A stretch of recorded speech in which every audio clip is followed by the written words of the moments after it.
Mapagpalang araw Pilipinas, mapagpalang araw Marinduque. Live pa rin tayo ngayon dito sa Don Luis Hidalgo Memorial School, Barangay Malusak, Buwak, Marinduque, at makakapanayam natin ang incumbent mayor ng bayan ng Buwak, Mayor Army Carrion. Mayor, kamusta po ang gising niyo kaninang umaga? Baka ayos naman at magandang pag-gising na ngunit medyo mataas ang aking blood pressure. Ganyan naman. Baka kung meron po kayong paalala or mga pabatid sa ating mga kababayan na ngayong oras po yung mga hindi pa po bumuboto. Yes. Sa ating mga minamahal na mamamayan, lalong-lalo na po dito sa bayan ng Buwak, isang maganda at mapagpalang araw po sa inyong lahat.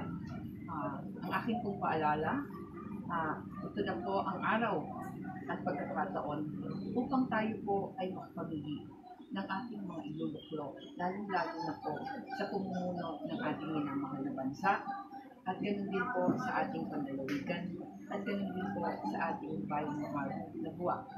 Sa lahat po ng hindi pa mga bumoboto, ako po ay humihingi sa inyo na sana po ay kayo po ay bumoto at lumabas po at ipaglaban po ang inyong mga karapatan.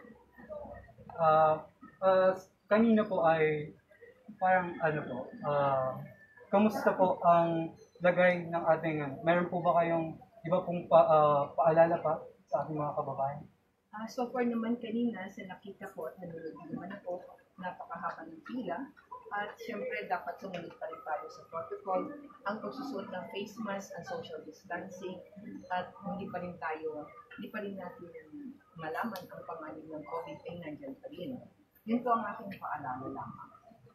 Maraming salamat po sa pagpapaunlak po sa aming panayam, Mayor Army Carrion. Naway lahat tayo, pagdating ng bukas ay magandang buhay at alam naman natin kung sino talaga ang iluluklok ng Panginoon.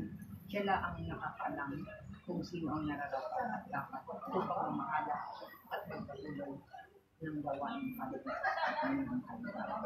May nararamdaman po ba kayong kabangan?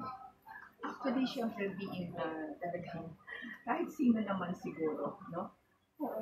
But I'm very confident, ang mga minamahal ko mga mamamayan, lalong-lalo na dito sa bayan ng Buwak. Eh, makikita mo naman at nararamdaman mo ang kanilang pagmamahal. Maraming tumawag, maraming nag-text na ang sagot nila sa akin, Mayor, huwag mag-alala, ikaw pa rin ang nasa puso namin. Kaya to everyone, no? Lahat ng aking mga mamamayan, almost 37,000 voters, registered voters. Ngayon pa lamang po ako'y nagpapasalamat sa inyo.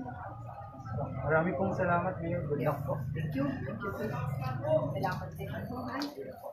Manatiling nakatutok sa Marinduque News at Lucky 7 Channel 3 para sa iba pang kaganapan ngayong araw ng halalan. Muli, si Morong nagbabalita para sa Puso ng Puso, Eleksyon 2020.